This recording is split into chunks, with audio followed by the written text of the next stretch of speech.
आज श्रावण महिन्यातील दुसरा सोमवार आणि सोमवार म्हटलं ना एक वेगळंच वातावरण असतं आपल्या म्हणजे मानसिकता ही वेगळीच होते आणि वातावरणही खूप वेगळं असतं त्या दिवसाचं.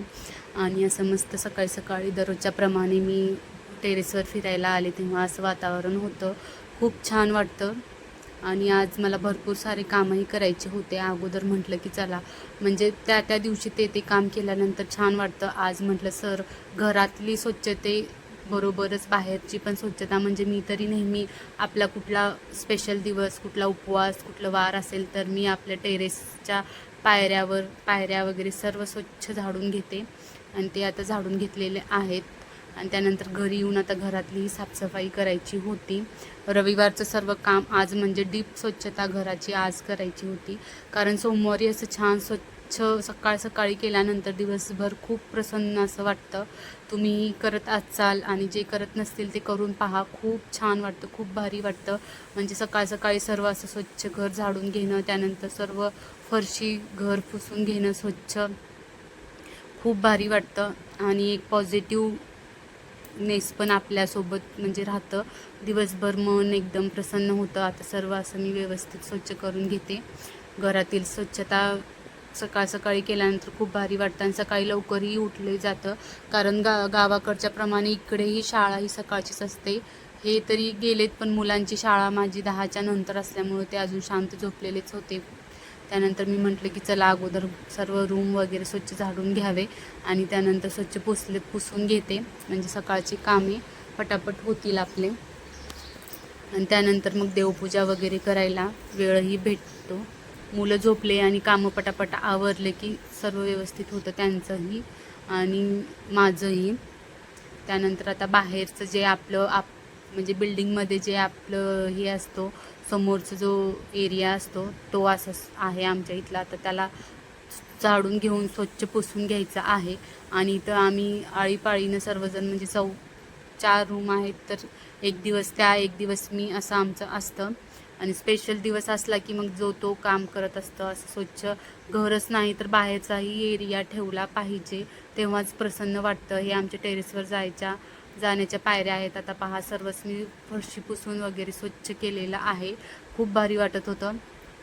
त्यानंतर घरही स्वच्छ फरशी अगोदर पुसून घेतली घरातली, मग त्यानंतर बाहेरची रांगोळी काढलेली आहे. आणि आता नंतर मस्त आंघोळ वगैरे करून फ्रेश होऊन देवपूजा करण्यासाठी बसले. सकाळ सकाळी छान देव वगैरे स्वच्छ पितांबरीने घासून घेतलं, त्यांना स्वच्छ पुसून घेऊन आता मांडून घेते देव. एक एक देव पुसून घ्यायचे आणि स्वच्छ मांडायचं, त्यानंतर खूप छान वाटतं. तितकंच म्हणजे या श्रावण सोमवाराच्या निमित्ताने आपल्याला म्हणजे छान देवाची सेवाही करण्याचा योग येतो. आणि माझ्याकडे छोटे छोटे जे अलंकार आहेत देवाचे तेही मी त्यांना घालते, म्हणजे एकदम सुंदर असे देव दिसतील. आणि मला आता थोड्या दिवसांनी देवांना म्हणजे पोशाखही छान त्यांच्यासाठी जे भेटतं ते करायचं आहे. तशा माझ्या मूर्त्या खूप छोट्या आहेत, म्हणून त्यांच्यासाठी जे असतं ते छोटे छोटे पोशाख ते खूप मोठे होत आहेत. मग बघू आता काय होतं आहे, हातावर शिवावं की काय करावं ते समजत नाही. कृष्णदेवालाही छान असं त्यांचं हे शिवून घ्यायचं आहे. इकडं माझ्याकडे सत्यनारायणाची पण फोटो आहे, त्याला पण स्वच्छ पुसून घेतलेला आहे, कलश मांडलेला आहे. आणि आता मी महादेवाची जी माझ्याकडे पिंड आहे ही पाषाणाने बनलेली आहे आणि मंदिरात जी भेटते ती तिथून घेऊन आलेली होती मी हे.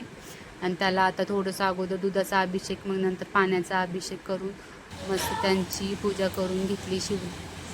शिवपिंडाची अशी छान सोमवारची पूजा असते तशी नंदी पण आहे आणि मी ते देवघरातच त्यांची पूजा करत असते. असं छान मस्त फुलंही वाहिलेत. आज पांढऱ्या फुलांचा मान असतो आणि ते आमच्या इकडे तेच जास्त भेटतात, म्हणून तीच फुलं मी आज वाहत आहे. अशी छान मस्त सकाळ सकाळी प्रसन्न पूजा झाली. त्यानंतर आता नैवेद्याची तयारी करते. इकडं मी बटाटा म्हणजे मिक्स भाजी बनवत आहे आणि त्याबरोबरच पुरीही बनवते. इथं कांदा, टोमॅटो, कढीपत्ता, कोथिंबीर, लाल तिखट, काळं तिखट सर्वच मसाले टाकून आता मी इथं त्याची भाजी बनवून घेते. छान असे मस्त बटाटे अगोदर शिजवून घेतलेले आहेत, बटाटा, वाटाणे आणि फ्लावर आणि त्याची असं रस्सा भाजी बनवून घेतली. आणि इकडं कोशिंबिरी पण बनवलेली आहे, काकडी टोमॅटो काकडी आणि याची. आणि इकडं प्रसाद बनवत आहे, ते म्हणजे शिरा बनवते आज. शिरा पुरी जसं की आपण भंडाऱ्यामध्ये जसं बनवतात शिरा त्या पद्धतीनं बनवायचा प्रयत्न करत आहे. इकडं गरम पाणी ठेवून घेते, म्हणजे पाणी उकळलेलंच पाणी शिऱ्यासाठी आपण वापरायचं आहे. इकडं छान मस्त तूप टाकून घेते कढईमध्ये आणि त्यामध्ये 1 वाटी रवा असेल तर अर्धी वाटी आपल्याला तूप टाकायचं आहे, तरच म्हणजे तो शिरा जो आहे तो छान होतो, एकदम मऊ आणि मस्त भंडाऱ्यामध्ये जसा असतो ना सेम तसंच होतं. इथं छान आता खरपूस आपण तुपामध्येच रव्याला भाजून घ्यायचं आणि त्यानंतर मग त्याच्यामध्ये पाणी थोडं थोडं लागेल तसं ॲड करायचं. आणि पाणी उकळतं पाणी असं रव्यामध्ये टाकल्यानंतर खूप छान शिरा होतो. आणि पाणीही भरपूर, म्हणजे रवा एकदम पाणी पिऊन घेतं आणि जितकं पाणी टाकेल ना तितकं पाणी कमीच होतं त्याला, म्हणून पाणी जास्त उकळवून घ्या. त्यानंतर साखर आणि जिथं मी साय पण टाकलेली आहे, जर खवा असेल तर खवाही टाकू शकतं. हे सर्व टाकल्यानंतर पहा किती छान मस्त एकदम मऊ असा आपला शिरा इथे तयार आहे. आणि हा नैवेद्यासाठी खूप छान लागतं आणि खाण्यासाठी शिरा आणि पुरी मस्तच लागतं. बेतही छान आहे हा आणि आवडतोही आमच्या घरी, त्यामुळे मी बनवलेला आहे. अगोदर देवाचं नैवेद्य बनवून घेते. इकडं मी शिरा पुरी आणि महादेवाचा आवडता नैवेद्य म्हणजे भात, दही, साखर. असं म्हणतात ना की त्यांना दही भात साखर खूप आवडतं, म्हणून तेही नैवेद्याची अशी थाळी मस्त केळीच्या पानावरती सजवून ठेवलेली आहे. आणि त्यांना अगोदर प्रसाद नैवेद्य दाखवते आणि त्यानंतर आपण तो प्रसाद घ्यायचा, खायचा. इकडे छान असं प्रसाद नैवेद्य दाखवून झालेला आहे. इकडं आमचंही ताट वाढून घेतले, ह्यांच्यासाठी ताट वाढून घेते. आणि सोमवारच्या ताटामध्ये बेलपत्र हे लागतं आणि अगोदर बेलपत्र खाऊनच सोमवार आमच्या इकडे सोडतात.